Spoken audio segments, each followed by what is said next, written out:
para tener una fundamentación un poco más sólida en el ámbito académico y profesional, hemos invitado a Antonio Andrés Puello, que le cedo la palabra para que nos diga sus palabras. Se va a poner en el atril. Muchas gracias.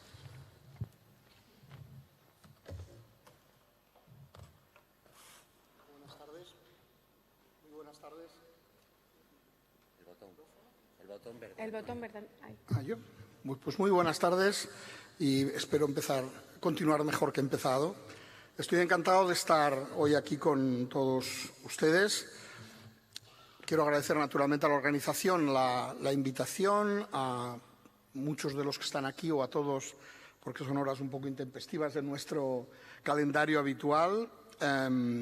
Estoy contento de estar aquí porque además tengo que liquidar una pequeña deuda, que es que me invitaron a la sesión, a la convención anterior, que era en Tarragona, que es mi ciudad. Así que sentí mucho no poder venir, pero realmente en Pamplona se está muy bien. Me toca hablar, y estoy encantado de hacerlo, sobre un tema que, sin que sirva de precedente, es de gran actualidad. No me refiero al título exacto de la ponencia, es un título al cual voy a hacer algo que no suelo hacer, voy a saltarme un poquito la literalidad del texto, pero voy a hablar naturalmente del contenido y sobre todo de lo que está en el ambiente, que es para lo que también me comentaron de la reunión de hoy. Voy a hablar de un artículo que hemos publicado con un conjunto de colegas a los cuales agradezco no, por supuesto, el contenido de lo que voy a decir hoy, sino pues el haber podido intercambiar durante un periodo largo pues una reflexión importante al magíster Muñoz, a Laura González, José María Graña, Virginia Barber y Enrique Echeburúa, que bueno, pues al final hemos firmado un paper, ¿no? Un documento que ha salido en papeles, que creo que es importante porque ha permitido tener mucha divulgación. Y voy a hablar de esto, aunque es verdad que voy a seguir un poco un guión y espero ajustarme al tiempo. De hecho, fundamentalmente quiero compartir o combinar algunas primeras reflexiones que tienen que ver con el título, tienen que ver con la fundamentación científica o todo lo que puede sustentar una actividad profesional, una especialidad como la de la psicología forense y en unos minutos entraré a trabajar o a presentarles los aspectos del artículo, no tanto lo que está escrito en literalidad, porque eso se puede leer y me consta que muchos lo habréis leído, sino un poco qué es lo que hay detrás y qué es lo que hay o que había en nuestras mentes compartidas con los colegas a los cuales espero representar adecuadamente. Imagínense que les piden, como profesionales del mundo forense, la evaluación de un relato de una víctima de abuso sexual infantil. Pero la peculiaridad, en mi opinión, que es sobre lo que yo les quiero hacer pensar, si se lo hubieran pedido en los años 80 o lo hubieran pedido hace 4 o 5 años. Para que los que ya tenemos una edad y los que son más jóvenes puedan situarse, piensen cuál era el escenario en los años 80 en España. Hay algunas anotaciones que, en fin, simplemente valen a título de anécdota, pero nos sitúan en un contexto donde posiblemente el profesional que le encargaran esta tarea seguro que lo hizo a través de lo que llamamos de una manera directa su juicio clínico, es decir, su capacidad de aplicar su conocimiento experto para hacer un informe, muy probablemente sin protocolos y de una manera realmente hoy la vemos muy artesanal. ¿Por qué? Porque hoy tenemos un montón de recursos que técnicamente nos ayudan y, por ejemplo, han permitido que se hayan hecho estudios de un calibre impensable en los años 80. Estoy simplemente recordando lo que representa el informe sobre los abusos sexuales en la Iglesia Católica, la trascendencia que ha tenido ese documento y el papel que han tenido los psicólogos en la elaboración y en la justificación de una documentación realmente muy traumática desde el punto de vista social, pero muy importante. Las cosas cambian, naturalmente, no falta más que pensar en que hoy nos pueden pedir, también en aquel momento podían haber pedido algo así como la evaluación de la madurez de un adolescente de 15 años que quiere cambiar su sexo. Naturalmente, en los años 80 esa petición formalmente era imposible, porque no había ninguna ley que amparara una petición de esa naturaleza. Pero hoy, a pesar de que han pasado casi 40 años de investigación, de práctica profesional, sigue siendo una tarea que queda un poco en manos de este espacio que podemos llamar el informe pericial del experto, en el cual no se distinguiría mucho del juicio clínico. Todavía no tenemos muchos protocolos, todavía no tenemos herramientas bien contrastadas, pero naturalmente es una petición que ya forma parte de una de las múltiples tareas que hacen los psicólogos forenses en nuestro país.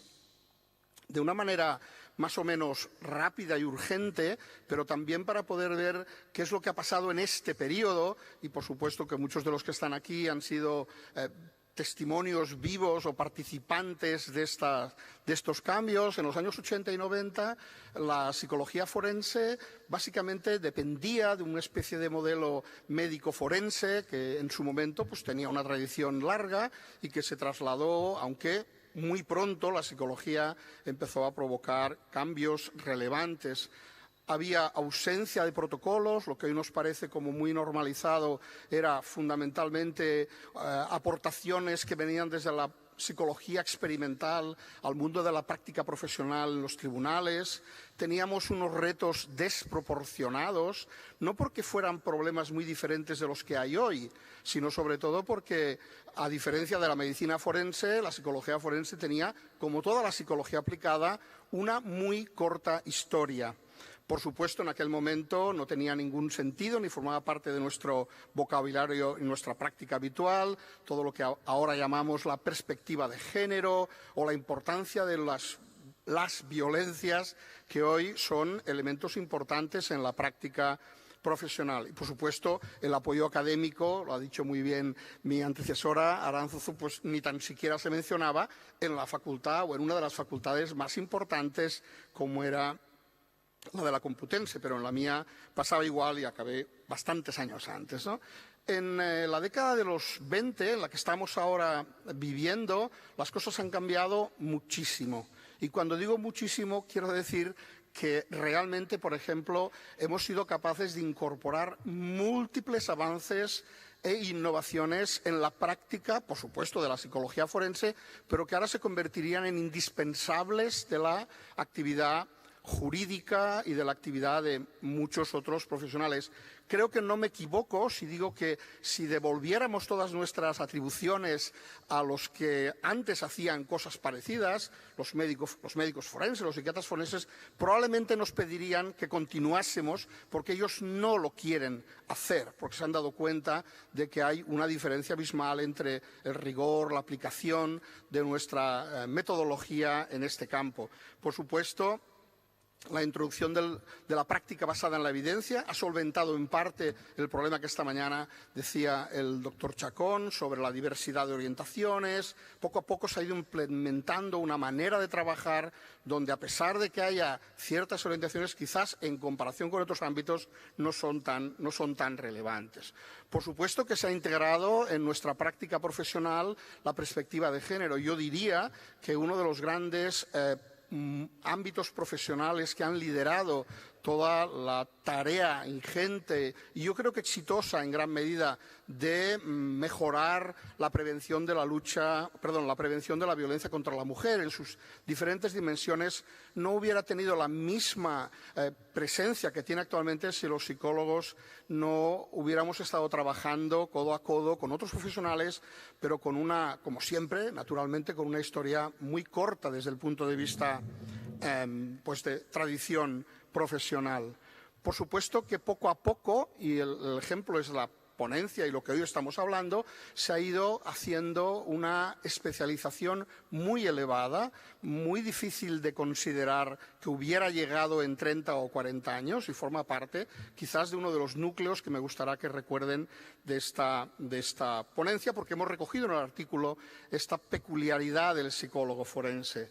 Por supuesto que, como no puede ser de otra manera y forma parte del tiempo en que vivimos, los debates sobre la ética, sobre la eficacia, también se han implementado, yo diría que con el rigor que hemos sufrido y sin tregua ninguna para que podamos decir, déjeme que me siente en mi mesa y empiece a trabajar de psicólogo forense. No, al día siguiente los informes tenían que estar bien hechos, por supuesto tenían que cumplir todas las condiciones.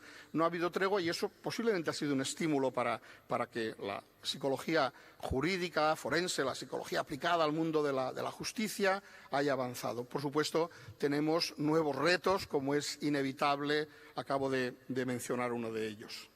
De hecho, esta, simplemente reflexión entre lo que pasaba y lo que pasa con esta pretensión de sustituir con esto una exposición mucho más detallada que quizás en algún momento sea razonable hacer, pues básicamente lo que tenemos, y para que no tengamos una dificultad en comprender la cronología, les menciono brevemente cuáles han sido los hitos más importantes que tienen que ver no ya con el desarrollo técnico, profesional o científico, sino simple y llanamente con los hitos académicos y los cambios que han implementado y que han influido de forma directa en nuestra actividad profesional.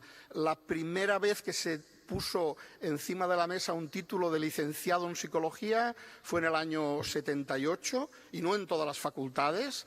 Y en el año 2010 se puso por primera vez el grado de psicología, que es el formato que tenemos hoy en la formación académica y que realmente no es el momento de discutirlo porque en la ponencia anterior por la mañana ya se ha hablado de él, pero que realmente representa un marco general europeo donde es difícil cualquier cambio. De hecho, España se salvó por la campana cuando Europa nos dijo que deberíamos de tener un título de 3 años o un grado de 3 años y un máster de 2. Y acabamos teniendo una cosa mezclada entre 4 años más 1 año, que es lo que ahora funciona y que, naturalmente, es la experiencia que tienen muchos países europeos y que funciona como punto de referencia en algunos casos.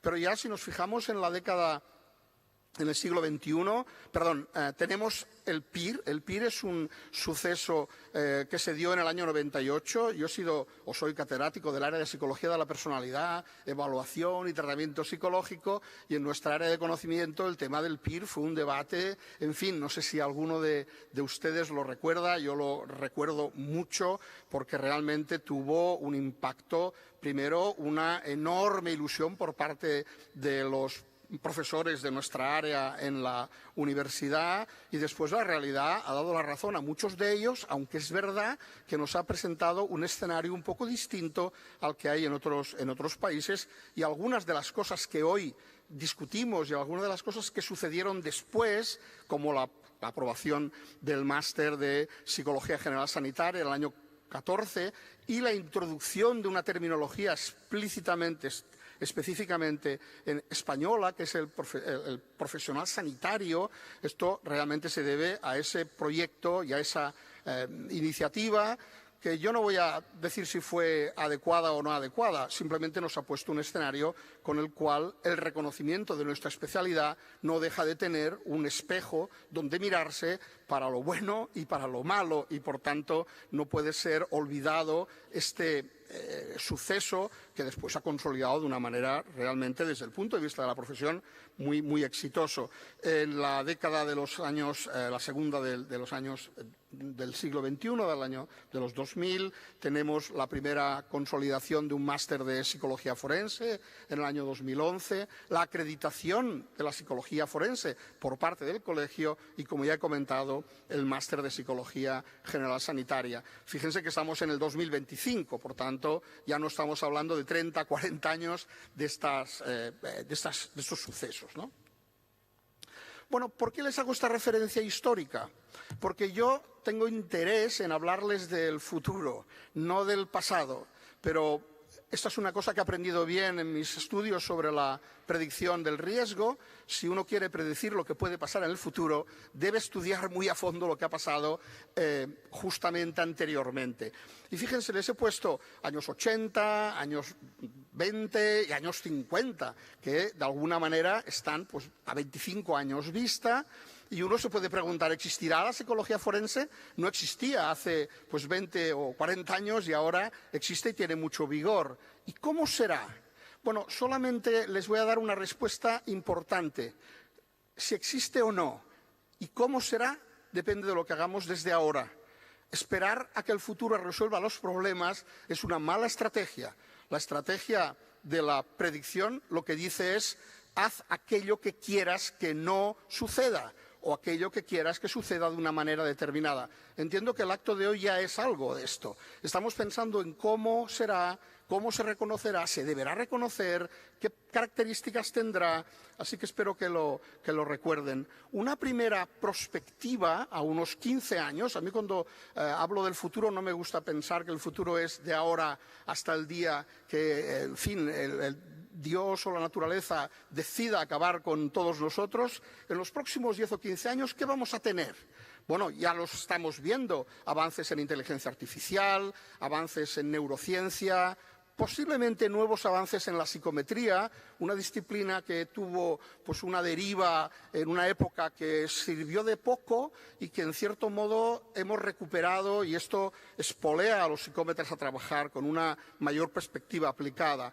Cambios legislativos. Ha mencionado Aránzazu 3 o 4 leyes, pero es que han pasado en los últimos 10 años y posiblemente no tengamos más que estar expectantes a cambios de leyes donde necesariamente nuestra labor estará implicada, porque no solamente son leyes vinculadas a los temas de salud, sino también están vinculadas a los temas de derechos, a los temas que tienen que ver con, de alguna forma, la vida cotidiana y, francamente, cada vez más el psicólogo forense en todas sus dimensiones tiene un papel relativamente importante. Entiendo que si somos capaces de mejorar y de hacer los pasos adecuados, en vez de ser técnicos auxiliares del juez o de la justicia, vamos a ser expertos con legitimidad científica y jurídica. Es decir, vamos a adquirir un rol mucho más allá de, entre comillas, otros peritos, sino que vamos a ocupar un papel destacado. Depende de nuestra actuación. Las cosas nos vienen de cara, pero los retos son difíciles. ¿Qué elementos creo yo que van a ser importantes en los próximos 10 o 15 años? Tienen que ver con la fundamentación científica, por supuesto, pero también tienen que ver con los cambios sociales y los cambios legislativos. En primer lugar, sin duda, porque esto es lo que hemos estado viendo en los últimos 30 o 40 años, la especialización va a ser creciente. Ahora, por ejemplo, paradójicamente, en el campo de la psicología clínica y en el de la propia psiquiatría, se estiran de los pelos porque no tienen muy claro lo de la especialidad en psiquiatría infantil o psicología clínica infantil. Y uno diría, hombre, pues no es que no haya problemas y tradición en el estudio de estas disciplinas, pero el reto, ya lo saben ustedes, es un reto muy importante, y así como podemos hablar de sistemas de clasificación de enfermedades mentales en adultos, cuando entras en el terreno de los adolescentes y de los niños, las cosas parece que tienen mucha menos solidez. Así que van a tener que mejorar y nosotros vamos a tener que mejorar de la mano de esta actividad. La transformación metodológica de la psicología aplicada yo creo que es aún más importante, porque la práctica basada en la evidencia nos pone un escenario que nos ayuda mucho a que ciertos debates importantes en la academia no acaben esterilizando la acción de los profesionales en la práctica profesional, cuando no cometiendo errores iatrogénicos especialmente importantes y que ahora no voy a dudar, pero ustedes saben que se producen. La neurociencia y la psicología forense es difícil desagregarlas, igual que es difícil desagregar la neurociencia de la psicología, aunque ya todos nos damos cuenta que realmente necesitamos narrativas y relatos más vinculadas a la mente que al cerebro, pero eso no quiere decir que sustituyan los avances y los conocimientos que hemos ido desarrollando.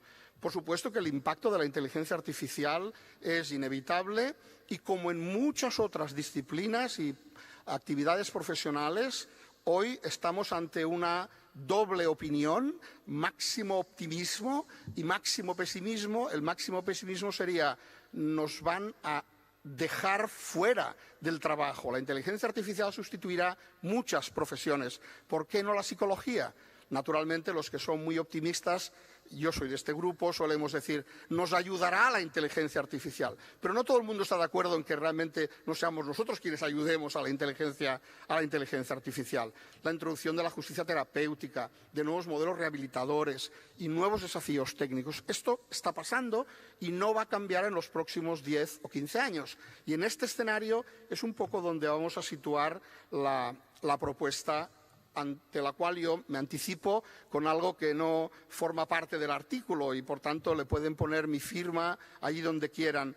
El objetivo de la especialización de la psicología forense a, no sé si 10, 15 años, no mucho más, fundamentalmente es que incluyamos el requisito del doctorado para los psicólogos forenses. Especialmente, como voy a explicar a continuación, eso tiene una connotación particular si tenemos en cuenta que el propio término de psicología forense hay que acabar de acotarlo un poco para poder saber exactamente qué quiere decir esta propuesta.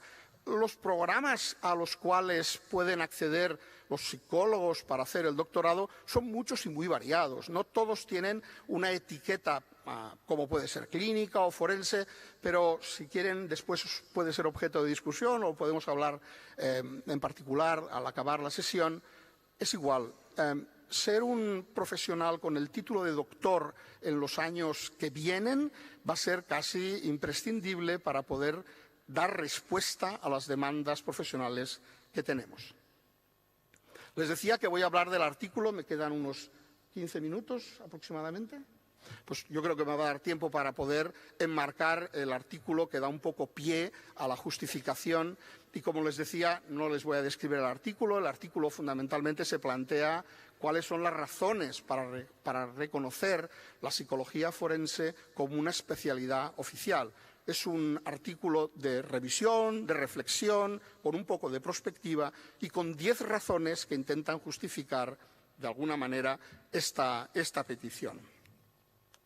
Antes de hablar del artículo y de ver sus conclusiones, me gustaría proponerles, al menos ese es el ejercicio que he hecho yo antes de explicar esta ponencia, para hablar de estos temas tenemos como 3 temas o 3 ángulos de un mismo triángulo que se relacionan intensamente. Por una parte está la visión del problema desde un punto de vista institucional, es decir, las acreditaciones, el reconocimiento, ¿depende del Estado, de la Administración Pública o depende de en este caso, el Colegio Oficial de Psicólogos y las asociaciones? Me imagino que ven esta disyuntiva porque tiene consecuencias importantes. En segundo lugar, tenemos el ámbito académico. Cuando hablamos de la especialidad, pues sabemos que hoy tenemos 3 niveles de recursos que son los grados, los másters y los doctorados. Hoy por hoy en la universidad no se ha inventado ningún sistema nuevo y esto naturalmente tiene pues una lógica que se sigue manteniendo y que realmente cuando haya un análisis histórico maduro de qué ha pasado en la universidad, yo creo que muchos rectores se arrepentirán de haber dado tan poca importancia a los doctorados. Los doctorados son la parte excepcionalmente valiosa de la formación universitaria. Lo ha sido siempre, pero más ahora, cuando, por razones que ahora no son momento de explicar, los grados han perdido años de duración, los másters, algunos se han especializado mucho, pero la gran mayoría de ellos, entre los cuales incluyo el que yo dirijo, son jóvenes, entre comillas. La máxima duración de los másters en España de psicología jurídico-forense pues pueden tener 20, 25 años y eso en términos históricos son muy poco tiempo comparado con otros tipos de formaciones. Y por último, creo que es muy importante cómo consideramos profesionalmente el término forense. Yo creo que hoy podemos decir, es una aportación que he sistematizado para hoy, simplemente para poder distinguirlo, que hay una visión restrictiva de lo que es la psicología forense y una visión amplia de lo que es la psicología forense. Bueno, para poder discutir entre estos 3 temas, nos podemos ir al extremo de discutir sobre cómo el Ministerio, cómo el colegio tiene que acreditar, reconocer, y por supuesto es inevitable pensar en la academia, es inevitable pensar en la profesión. Pero yo me voy a situar justo en el otro extremo. Voy a olvidarme, porque entre otras cosas tampoco soy un gran conocedor, aunque por razones obvias he participado en muchas reuniones, he escuchado a muchos colegas los debates acerca del reconocimiento, que si tiene que ser de una manera o de otra, y forma parte de este artículo, pero yo quiero situarme en lo que sería, también es la parte que me han encargado, las relaciones entre la formación y la actividad profesional. Quien reconozca o quien acredite, pues estará bien si la comunidad y las leyes así lo acuerdan, aunque haya gente que esté más a favor de una cosa o de otra. Lo primero que quiero determinar es qué quiere decir restrictivo o amplio. Bueno, es fácil. Nosotros en el artículo de Papeles del psicólogo hablamos del típico, clásico, estricto psicólogo forense que hace fundamentalmente informes periciales, aunque esto no sea lo mismo ahora que hace bastantes años atrás, ¿no? Yo soy miembro de varias asociaciones internacionales que tienen la etiqueta de forense, por ejemplo, la Sociedad Española de Psicología Jurídica y Forense. Voy a congresos de asociaciones que tienen en su término o bien Psychology and Law o bien Forensic. Y allí me encuentro con muchos profesionales distintos, gente y profesionales que trabajan en prisiones, que trabajan en centros de menores. Esta es la visión amplia de la psicología forense. ¿Le podemos poner la etiqueta de psicología jurídica? De acuerdo. En España estaría muy bien que pudiéramos tener algo así como los ingleses, Psychology and Law, que sería un poco el gran ámbito donde las interacciones son múltiples de muchas naturalezas. Bueno, en el artículo hablamos de la visión restrictiva, y esto es importante para las consecuencias que tiene. ¿Por qué? Pues porque cuando hablamos de la visión restrictiva y tenemos en cuenta el rol profesional del psicólogo que actúa en los tribunales, que actúa en el foro, que hace informes, que colabora y ayuda a la justicia, aunque repito que eso ya no es exactamente lo mismo que hace 20 o 30 años, pero fundamentalmente sí, nos encontramos que a nivel internacional hay tres grandes formas de vincular estos profesionales, no los otros, aunque también podrían ponerse en este análisis, en tres grandes categorías. Tenemos, por una parte, los que actúan estrictamente en lo privado, los que actúan estrictamente en lo público y los que están en un terreno mixto, porque en el entorno social, legal, donde actúan, eso existe y coexisten ambos tipos de profesionales. Verán por qué es importante esta reflexión. De hecho, la mayoría de los países latinoamericanos, Argentina, Chile, Colombia, Uruguay, los psicólogos forenses restrictivos, que tienen esta connotación, son fundamentalmente funcionarios que trabajan en lo público. Por el contrario, en el ámbito norteamericano, en Canadá, en Australia, Nueva Zelanda, también en Polonia, por buscar algún país europeo, principalmente lo hacen desde el mundo privado. Y lo que existe en general es una combinación donde, por ejemplo, Inglaterra, España exactamente, Francia, Italia, México, conviven los dos tipos de psicólogos forenses, es verdad con mayor o menor predominio. No necesariamente eso quiere decir que están distribuidos de forma equivalente. Puedan haber, por ejemplo, en México muchos más psicólogos privados que psicólogos en el ámbito público, actuando en el contexto de la psicología forense que vengo mencionando. ¿Por qué es importante esto? Porque básicamente en función de esta vinculación, este esquema, pues pensaremos quién, cómo se reconocerá y se acreditará. Por supuesto, si todo es público, esto va a depender fundamentalmente del ámbito legislativo y del ámbito de la administración del Estado. Si todo es privado, fundamentalmente por parte de las asociaciones. Así que este escenario, con el cual yo no voy a continuar explicando nada más, simplemente nos sitúa en que el reconocimiento oficial de la psicología forense va a tener que ver mucho con este escenario que puede suceder o que existe en cada país en particular. Bueno, en Estados Unidos, no voy a alargarme mucho, pues básicamente la formación tiene que ver con 4 años de licenciatura, el grado avanzado vía doctorado, prácticas supervisadas, examen para tener la licencia de psicología clínica y acreditación en psicología forense. En Inglaterra, grado de 3 años, máster de 2 años, formación complementaria, vía práctica supervisada acreditada, mínimo 3 años, y vía programa de doctorado acreditado por la HCPC, que es básicamente un organismo regulador de las profesiones que trabajan en el mundo de la atención y del bienestar. Y, por supuesto, un registro. Y en Australia, la licenciatura de 3 años, el grado avanzado vía máster de 2 años o vía doctorado, 4 o 5 años, 1 año de práctica supervisada y el registro en la Junta de la Psicología, que sería similar al Colegio de Psicólogos. Bueno, ¿cuáles son las razones que en nuestro artículo justificamos para poder reclamar un reconocimiento oficial? Y aquí el oficial no necesariamente significa que sea público o que sea de la Administración del Estado, sino que tiene que tener con el organismo capaz de hacer ese reconocimiento en función de la legislación. Hay 10 razones, solo las voy a mencionar brevemente y luego me concentraré en 4, porque no tengo mucho tiempo, pero creo que son las más relevantes para justificar el estudio que les quiero explicar. Por una parte, el psicólogo forense, en un sentido estricto, tiene una enorme responsabilidad porque su trabajo es merecedor o tiene que ver con decisiones judiciales de una enorme trascendencia, porque afectan a los derechos fundamentales de las personas. Y en este sentido, yo creo que son incluso un poco más responsables, en un sentido de orden de valores en la sociedad que tenemos, que los que se dedican al ámbito sanitario, que velan por la salud. Los psicólogos forenses están en un entorno donde deben trabajar de acuerdo al cumplimiento de las leyes, que lo que persiguen es el respeto a los derechos. Solamente hay una oportunidad, una ocasión donde la salud se pone por encima de los derechos fundamentales, que todos lo vivimos, que fue la pandemia. Fue cuando razones sanitarias impiden el derecho fundamental que las sociedades modernas tienen, que es el derecho a la movilidad. Y ese es un derecho fundamental y, claro, por supuesto, solo hubo una razón de peso que se esgrime de una forma muy extraordinaria, gracias a Dios, pero que tiene que ver, a mí me sirve de ejemplo para entender el papel del psicólogo forense y el papel del psicólogo clínico. Estamos trabajando en ambientes donde la sociedad nos exige una enorme responsabilidad.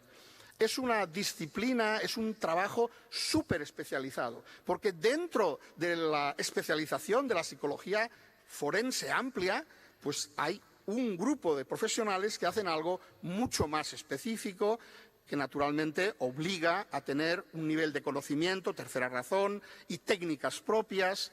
El contexto judicial es muy exigente en comparación con cualquier otro de la psicología aplicada. El derecho a la contradicción hace que los temas de ética y de ontología adquieran un gran valor. Por supuesto que el producto básico de la labor del psicólogo forense es el informe, la defensa del informe, y eso tiene que ver con las competencias comunicacionales. Los operadores que trabajan en el mundo de la justicia controlan de manera muy rigurosa la actividad de estos psicólogos. Por supuesto que puede haber mecanismos distintos de acceso a esta actividad profesional, depende, ya lo hemos comentado, de lo público o lo privado. Hay nuevas tareas legales, les he puesto una al principio. ¿Por qué? Porque la sociedad avanza en una dirección, las leyes tienen una importancia y una implicación que constantemente requieren de los, en este caso, los psicólogos forenses, ponerse al día o inventar en el sentido más positivo. Por eso les pongo el último, que es el nexo con la investigación. No podemos improvisar nada para aplicar en el mundo de la justicia. Hay que poner todo con gran sustento en la evidencia. Quiero hacer una autocrítica a esto que tiene que ver con la, iba a decir, frivolidad, no es frivolidad, es necesidad, con la cual en gran parte del ámbito profesional donde trabajan psicólogos de prisiones, centros de menores, cambian los modelos de intervención sin comprobar nunca antes si funcionan. Y todos sabemos que uno puede estar muy bien fundado, fundamentado y bien iluminado, pero todas las técnicas que intervienen en las personas, en sus derechos, pueden tener efectos iatrogénicos y hay que comprobarlo antes. Yo creo que la experiencia que tenemos todos con la introducción de las pantallas en el mundo educativo es un gran ejemplo de lo que estoy diciendo.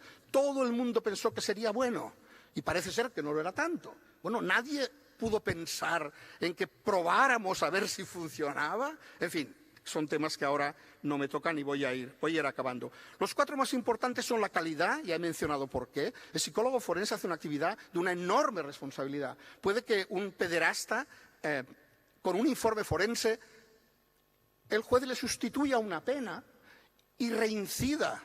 y estamos hablando, por tanto, de problemas especialmente importantes.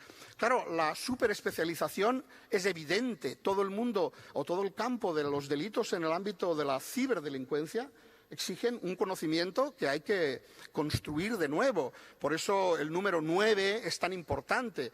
Y, de alguna forma, el número 6, que sería la capacidad de comunicar, de hacer un buen informe, bueno, son 4 ejemplos de los 10 razones que hemos planteado.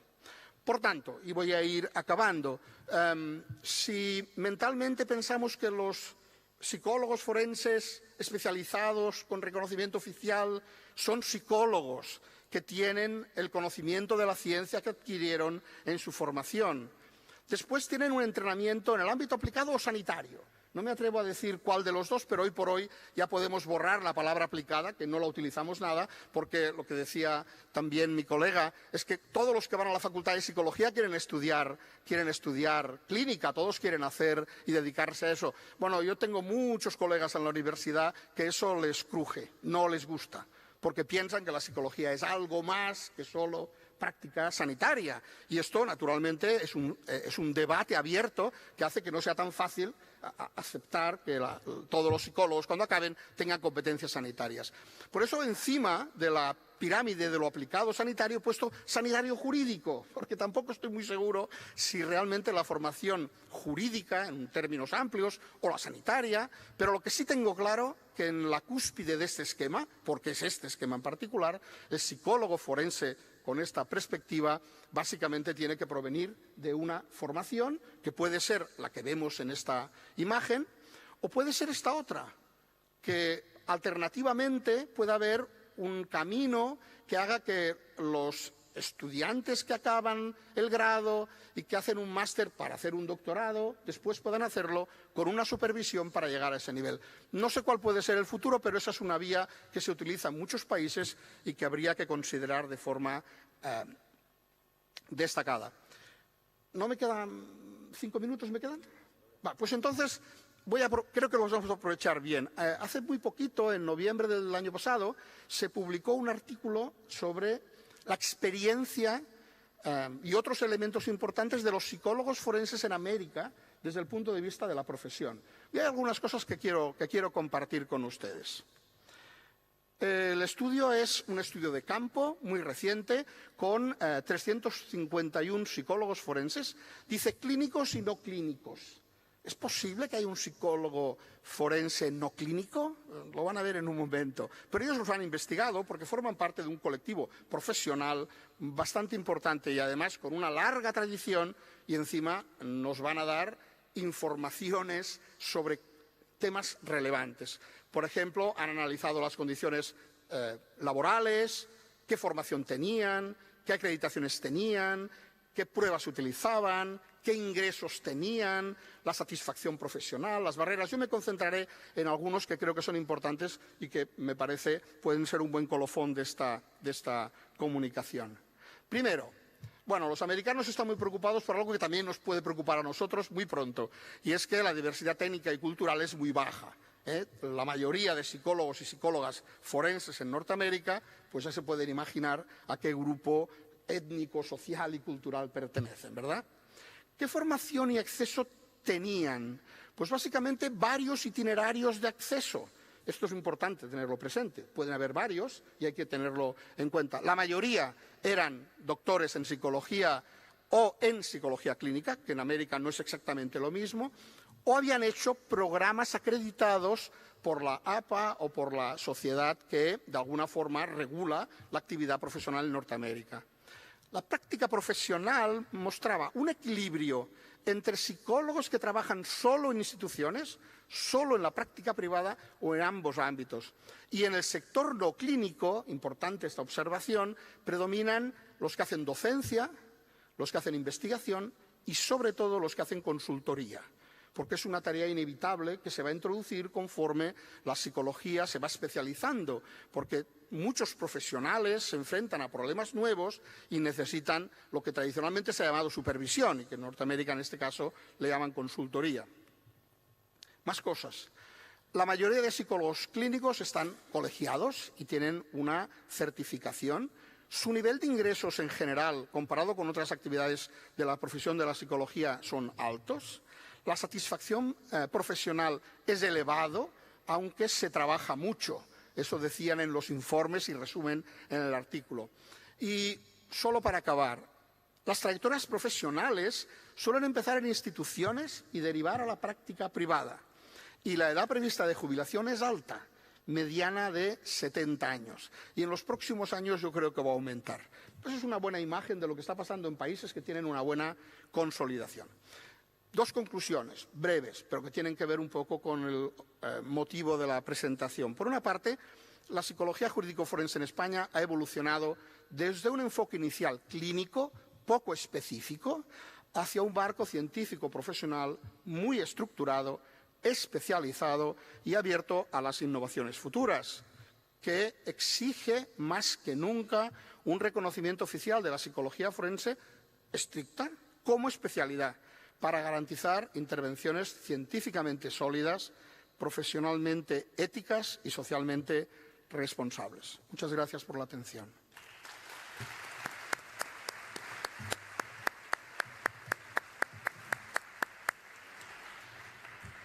Bueno, muchas gracias, Antonio. Ha sido un placer escucharte y has abierto un montón de cuestiones que son y resultan muy relevantes para nuestra profesión. Y 16, hay otra pregunta.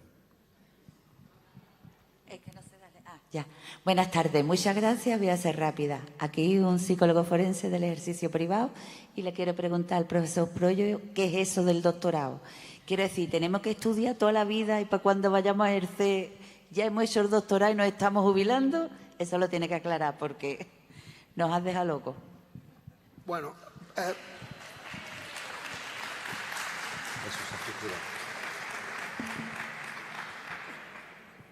una respuesta breve es sí. Una respuesta un poco más detallada tiene que ver con tener una perspectiva histórica. Quiero decir, no se trata de que retroactivamente a todos los que quieran trabajar en eso tengan que hacer un doctorado, pero sí prospectivamente. Es decir, yo llevo dirigiendo el máster de Psicología Forense y Criminal desde el año 2001. Lo que he visto directamente, y es una realidad lógica, aprovecho mi experiencia, pero creo que en este caso no es anecdótica. Los estudiantes y las estudiantes que llegan, yo creo que están en el final de la adolescencia. Así que no les estaría nada mal estar 4 años haciendo dos cosas. Uno, creciendo, y dos, aprendiendo a resolver problemas. Un doctorado no es convertir a alguien en un experto en lo que estudia, y menos hoy, que al cabo de 6 meses han descubierto 3 veces más lo que tú has descubierto en la tesis. Pero si sirve de algo, les diré que la experiencia de hacer un doctorado tiene 2 ventajas para un profesional. Primero, realmente en un doctorado el protagonista es el estudiante y aprende a resolver problemas complejos y lo aprende siguiendo el rigor científico. Y eso troquela la manera de trabajar de los que hacen el doctorado. Es decir, en su futuro seguirán haciéndolo así. De hecho, yo creo que esto es una reflexión que yo quería plantear un poco provocando, pero sobre todo para hacer pensar en que no podemos estar con esquemas del pasado para el futuro, porque Ramón ha explicado muy bien cómo las leyes van pidiendo cosas. Yo y él no hemos preparado la comunicación juntos, pero he dudado de poner violencia de género, pero es que las leyes nos lo ponen cada día. Por tanto, es imprescindible que cualquier psicólogo forense, y en ese sentido, por eso he distinguido entre el que sería el jurídico, que puede trabajar en prisiones, en menores, y que puede hacer de forense, del que hace solo de forense, inevitablemente en el futuro tendrá que ser una persona experta y tendrá que tener una muy buena formación. Y desgraciadamente la formación es no solo con el doctorado, sino a continuación. La experiencia, yo creo que contigo podemos compartirlo, es que uno no deja de estudiar siempre. Si no, sería imposible poder atender a lo que decía Ramón. Si ahora te preguntan algo como cómo evaluar la madurez psicológica de alguien que con 15 años quiere cambiar de sexo y no volverte loco en la pregunta, pues tienes que estudiar. Y eso forma parte de nuestra tarea. Bueno, muchas gracias. Lo dejamos aquí con una reflexión jurídica y es pensar en que no hay efectos retroactivos de las decisiones administrativas, o sea que esto es a futuro. Podemos estar tranquilos. Muchas gracias.